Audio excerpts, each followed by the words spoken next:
Assalamualaikum warahmatullahi wabarakatuh. Perkenalkan nama saya Febriani, NIM D02203118. Pada video ini saya akan mencoba menjelaskan ringkasan materi-materi dari pertemuan pertama hingga pertemuan ke-7 mata kuliah kesehatan dan keselamatan kerja. Pertemuan pertama membahas tentang konsep dasar ketiga. Keselamatan kerja adalah kondisi di mana para karyawan terlindungi dari cedera yang disebabkan oleh berbagai kecelakaan yang berhubungan dengan pekerjaan. Kesehatan kerja adalah sebuah kondisi di mana karyawan terbebas dari berbagai penyakit yang disebabkan oleh pekerjaan.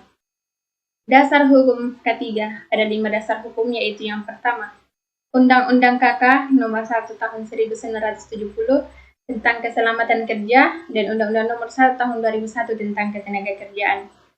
Yang kedua, Undang-Undang UAP tahun 1930, STBL nomor 255 tahun 1930. Yang ketiga, Undang-Undang Petasan, STBL nomor 593 tahun 1938. Yang keempat, Undang-Undang Timah Putih Kering, STBL nomor 509 tahun 1932. Dan yang kelima, MPR tahun 1930.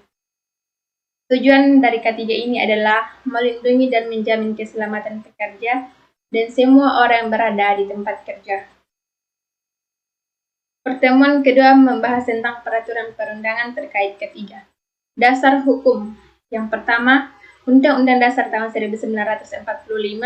Yang kedua, Undang-Undang Nomor 14 tahun 1969 tentang ketentuan pokok mengenai tenaga kerja.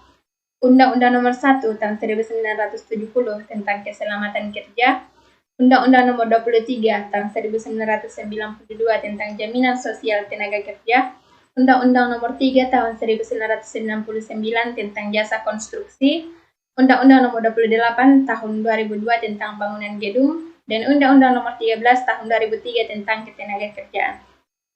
Dasar hukum lanjutan. Permenaker Nomor 1 tahun 1980 tentang keselamatan dan kesehatan kerja pada konstruksi bangunan.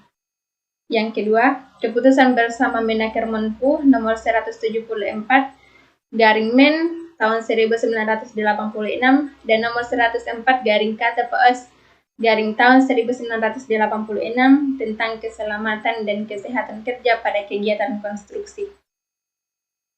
Yang ketiga, Peraturan Pemerintah Nomor 50 tahun 2012 tentang penerapan sistem manajemen keselamatan dan kesehatan kerja atau SMK 3.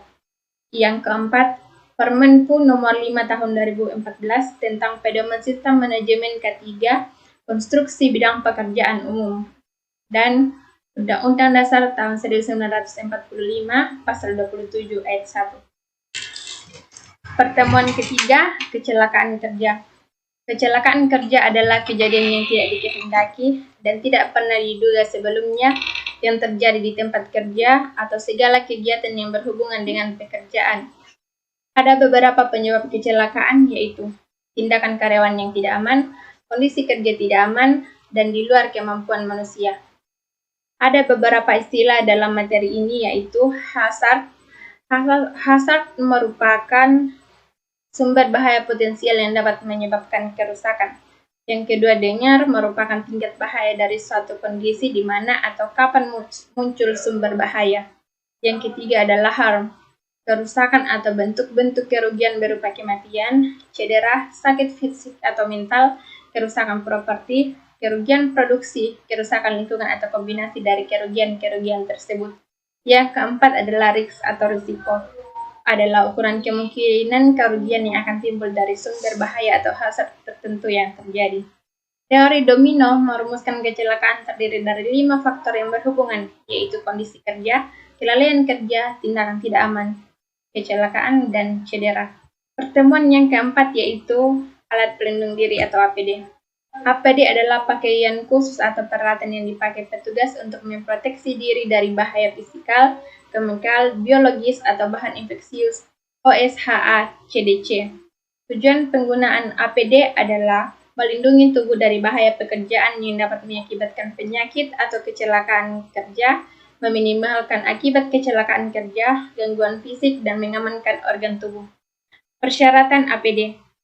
Yang pertama, sesuai dengan jenis bahaya yang dihadapi, terbuat dari material yang tahan dari bahaya tersebut, memiliki konstruksi kuat, tidak meningkatkan risiko bagi pemakainya, tidak mengganggu APD lain yang dipakai bersamaan. Dasar hukum penggunaan APD.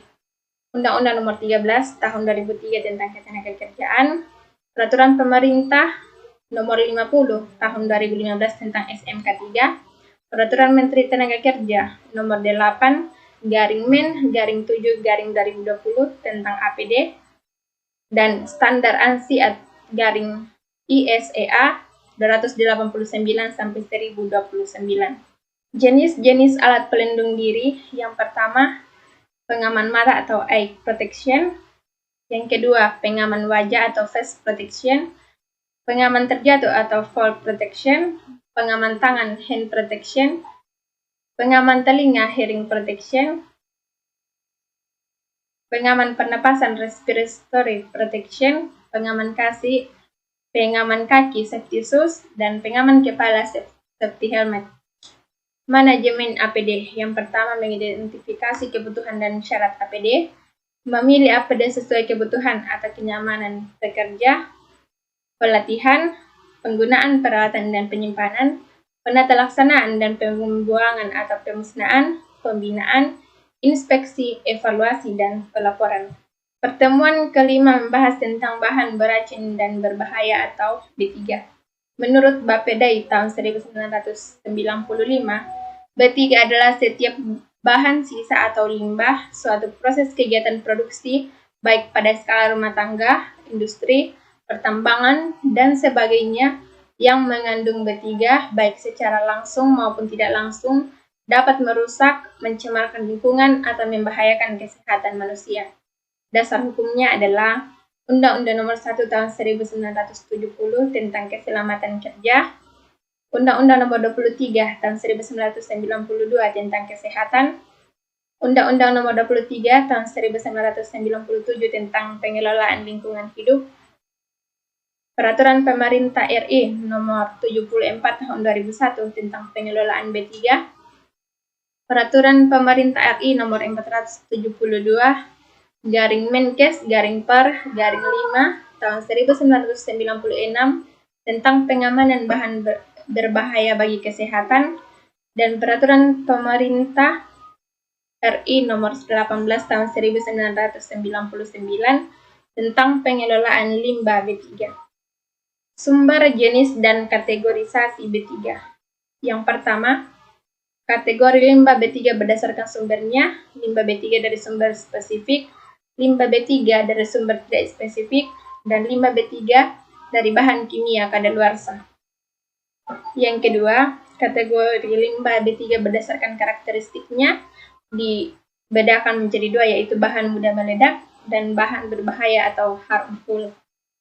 Pertemuan yang keenam membahas tentang pengendalian kebakaran. Penyebab terjadinya kebakaran berdasarkan konsep segitiga api. Segitiga api adalah 3 elemen atau 3 unsur yang menyebabkan terjadinya kebakaran. 3 elemen tersebut adalah bahan bakar atau BBM, udara atau O2, dan titik nyala atau derajat Celcius.